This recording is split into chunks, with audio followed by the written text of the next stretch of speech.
నమస్తే. సామాన్యుడి చేతిలో సామాజిక అస్త్రం నెంబర్ 1 న్యూస్కి స్వాగతం. నేను రవీంద్ర.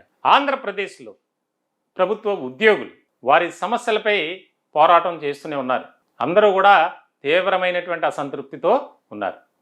దీనికి సంబంధించి మరికొద్ది రోజుల్లోనే కూటమి అధికారంలోకి వచ్చి 2 ఏళ్లు పూర్తి కావస్తుంది. మరి ఇప్పటికైనా ప్రభుత్వం నుంచి సానుకూలమైనటువంటి రీతిలో స్పందన వస్తుందా లేదా అనేది ఇక్కడ కీలకమైనటువంటి పాయింట్గా ఉద్యోగ వర్గాల్లో చర్చ జరుగుతుంది. దీనికి సంబంధించి ఈ వారంలోనే ఉద్యోగ సంఘ నేతలు ఒక కీలకమైనటువంటి సమావేశాన్ని ఏర్పాటు చేయబోతున్నారు.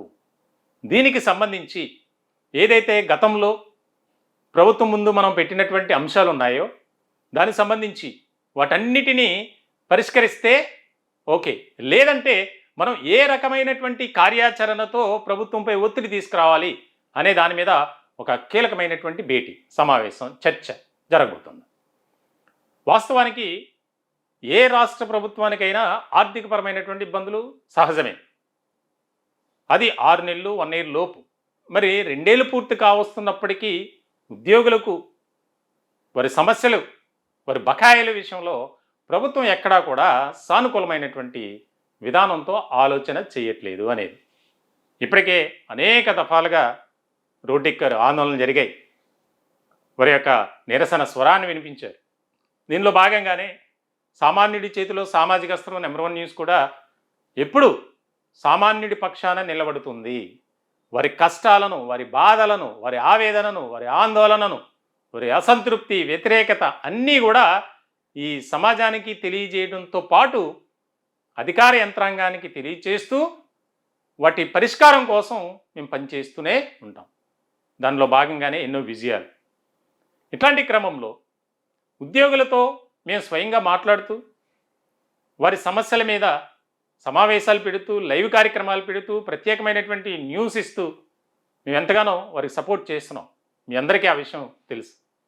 మీడియా చరిత్రలో ఏ ఛానల్ కానీ ఏ పత్రిక కూడా ఈ రకమైనటువంటి విధానంతో ఆలోచన చేయలేదు ఎప్పుడు కూడా. ఎందుకనంటే వారి సమస్యలు ఆ విధంగా ఉన్నాయి కాబట్టి మనం ఒక అంశాన్ని తీసుకుంటే అది పూర్తిగా వారికి న్యాయం జరిగేంత వరకు మా ప్రయాణం పోరాటం కొనసాగుతూనే ఉంటుంది. ఇలాంటి సందర్భంలో 2024 ఎన్నికలకు ముందు కూటమి నేతలు ఏ రకమైనటువంటి హామీలు ఇచ్చారు, వాగ్దానాలు చేశారు, వాటిని పక్కన పెట్టి అధికారంలోకి రాగానే కనీసం వారి తరపున ఒక ఆలోచన చేయకుండా వారి సమస్యల పరిష్కారానికి ఒక ప్రత్యేకమైనటువంటి కార్యాచరణ రూపొందించడం ఇటువంటివి ఏమీ కూడా లేవు. మేనిఫెస్టోలో కూడా చాలా కీలకమైనటువంటి అంశాలని పొందుపరిచారు. ఉద్యోగులకు మేము సపోర్టుగా ఉంటాం, ఎప్పుడూ కూడా మీ సమస్యలపై మేము ఫోకస్ పెడతాం, కాబట్టి మాకు ఈసారి మీరందరూ కలిసి మమ్మల్ని గెలిపించండి అని చెప్పి ఎన్నికలకు ముందు ఉద్యోగ సంఘ నేతలతో మాట్లాడినటువంటి కూటమి పెద్దలు కనీసం 2 ఏళ్ళు పూర్తి కావస్తున్నప్పటికీ వారి సమస్యలు మాత్రం ఎక్కడ వేసిన గొంగలి అక్కడే అన్న చందంగా ఉంది. ఎన్నికల మేనిఫెస్టోలో ఉద్యోగుల అంశానికి సంబంధించి ఏ రకమైనటువంటి అంశాలను పొందుపరిచారనేది మనం ఒకసారి చూద్దాం. గత 5 ఏళ్ల పాలనలో ప్రధాన వ్యవస్థలన్నీ విధ్వంసమయ్యాయి. ముఖ్యంగా ఉద్యోగులు, ఉపాధ్యాయులు తీవ్ర ఇబ్బందులకు, అవమానాలకు గురయ్యారు. వారి గౌరవాన్ని పునఃప్రతిష్ఠింపచేసి పూర్తి అనుకూల వాతావరణంలో వారు పనిచేసేలా తగు చర్యలు చేపడతాం. సిపిఎస్, జిపిఎస్ విధానాన్ని పునఃసమీక్షించి ఆమోదయోగ్యమైన పరిష్కారానికి కృషి చేస్తాం. ఉద్యోగులకు మెరుగైన పిఆర్సీ అమలు చేస్తాం. అలవెన్స్ పేమెంట్స్ పైన కూడా పునఃపరిశీలన చేస్తాం. ప్రభుత్వ ఉద్యోగులకు కూటమి ప్రభుత్వం వచ్చిన వెంటనే ప్రకటిస్తాం. రాష్ట్రంలోని ఉద్యోగులకు, పెన్షనర్లకు ప్రతి నెల 1వ తారీఖున జీతాలు, పెన్షన్లు చెల్లిస్తాం. వీరికి రావాల్సిన బకాయిలు కూడా చెల్లించి ఏర్పాటు చేయబడుతుంది. పెన్షనర్స్ కార్పొరేషన్ ఏర్పాటు దిశగా చర్యలు. ప్రభుత్వ ఉద్యోగులకు కూటమి ప్రభుత్వం అధికారంలోకి రాగానే ఐఆర్ ప్రకటిస్తాం. ఇంటర్మ్ రిలీఫ్, మధ్యంతర భృతి. మరి ఎందుకు ఆ వాగ్దానాన్ని నిలబెట్టుకోలేదు? ఇప్పుడు ప్రధానమైనటువంటి అంశం. దీంతో పాటు అనేక రకాల సమస్యలు ఉన్నాయి. మహిళా ఉద్యోగులు పడుతున్నటువంటి ఇబ్బందులు, వారికి రావాల్సినటువంటి ఫ్లెక్సిబిలిటీస్ అన్నీ కూడా ఉద్యోగులు ఓవరాల్గా ఏ రకమైనటువంటి పరిస్థితులు ఎదుర్కొంటున్నారు. అయినా సరే మేము సపోర్ట్ చేస్తూనే ఉన్నాం, కానీ మా వైపు కానీ మా సమస్యలపై ఫోకస్ పెట్టట్లేదు ఈ కూటమి ప్రభుత్వం అనేటువంటి తీవ్రమైనటువంటి అసంతృప్తిలో ఉన్నారు. దీనికి సంబంధించి ఇంకా పెన్షనర్ల గురించి అయితే ప్రత్యేకంగా చెప్పనవసరం లేదు. వారి బకాయిలు ఇంకా రాకపోవటం, కొంతమందికి మాత్రమే గతంలో 7,000 కోట్ల రూపాయలు ప్రభుత్వం విడుదల చేసింది. దానికి సంబంధించి మరి కొంతమంది అందుకున్నారు, మరికొంతమంది ఇంకా అలాగే ఎదురు చూస్తున్నారు మాకెప్పుడు అని. సో ఇలాంటి సందర్భంలో contract employees, outsourcing employees, contract employees అయితే దాదాపుగా 5 నెలలు జీతాలు రాక, వారిలో ప్రధానమైనటువంటి వారు ఈ కాంట్రాక్ట్ నర్సింగ్ ఉద్యోగులు, పారామెడికల్ స్టాఫ్, వారిలో కూడా కొంతమందికి రావడం, కొంతమందికి రాకపోవడం. ఇలా వ్యత్యాసం చూపిస్తుంటే ప్రభుత్వాన్ని మేము ఏమని అడగాలి, మమ్మల్ని అర్థం చేసుకునేటువంటి నాయకులు ఎవరూ లేరు అనే ఆవేదన వారు వ్యక్తపరుస్తున్నారు.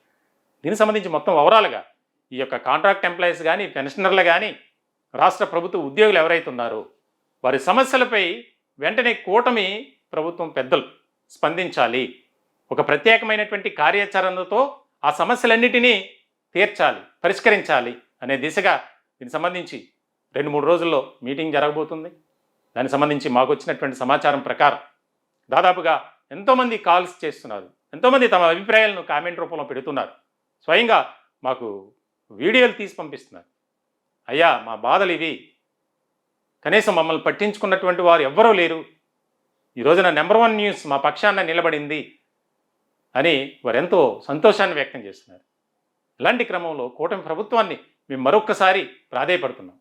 వారికి రావాల్సినటువంటి బకాయిల విషయంలో కానీ, వారి సమస్యలు పరిష్కరించే దిశగా ఒక ప్రత్యేకమైనటువంటి దృష్టి పెట్టాలి, కార్యాచరణతో ముందుకు వెళ్ళాలి.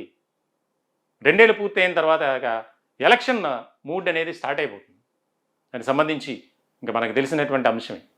ఇలాంటి క్రమంలో రాష్ట్ర ప్రభుత్వం ఏదైతే ఆంధ్రప్రదేశ్లో ప్రవేశపెడుతున్నటువంటి సంక్షేమ పథకాలు కానీ, చేపడుతున్నటువంటి అభివృద్ధి కార్యక్రమాలు కానీ చాలా బాగున్నాయి. కానీ మరి వాటిని ఇంప్లిమెంటేషన్ చేసే విషయంలో ఉద్యోగుల పాత్ర ఎంతో కీలకమైంది కాబట్టి మా సమస్యలపై కూడా ఫోకస్ పెట్టండి అని ఒక రిక్వెస్ట్ చేస్తున్నారు. దీనికి సంబంధించి కలిసి వచ్చేటువంటి ఉద్యోగ సంఘ నేతలంతా ఏకమవుతున్నారు. ఈ యొక్క 2 ఏళ్ల తర్వాత ఏ రకమైనటువంటి పరిస్థితులు ఉంటాయి, ప్రభుత్వం సానుకూలంగా స్పందిస్తే ఈ సందర్భంగా ఓకే, లేదంటే మనం ఏ రూపంలో ఆందోళన నిరసన కార్యక్రమాలు చేయాలి. ఇప్పటికే federation of Andhra Pradesh teachers organisation FAPTO ఆధ్వర్యంలో దీనికి సంబంధించి దశల వారీగా ఆందోళనలు జరుగుతున్నాయి. ఉపాధ్యాయ వర్గాలన్నీ ఏకమయ్యాయి. ఉద్యోగ సంఘాలు కూడా కొంతమంది వారితో కలిసి ప్రయాణం చేస్తున్నారు, వారి నిరసన ఆందోళన తెలియజేస్తున్నారు. అయినా సరే ఈ కూటమి ప్రభుత్వం ఎక్కడా కూడా స్పందించట్లేదు. దీనికి సంబంధించి ఖచ్చితంగా రాబోయే రోజుల్లో ఈ 2 ఏళ్ల పాలన పూర్తయిన సందర్భంలో ఒక కీలకమైనటువంటి ప్రకటన చేసే అవకాశాలు ఉన్నాయని వారందరూ భావిస్తున్నారు. ఒకవేళ అది జరగకపోతే ఒక మహాధర్నాకు ప్రయత్నం ప్లాన్ చేసినట్టు తెలుస్తుంది. దీనికి సంబంధించి 2-3 రోజుల్లో క్లారిటీ వచ్చేటువంటి అవకాశాలు కూడా స్పష్టంగా ఉన్నాయి. ఈ టాపిక్పై మీ విలువైనటువంటి అభిప్రాయాలు కామెంట్ రూపంలో తెలియజేయండి. దయచేసి మా ఛానల్ని సబ్స్క్రైబ్ చేయండి. Thank you.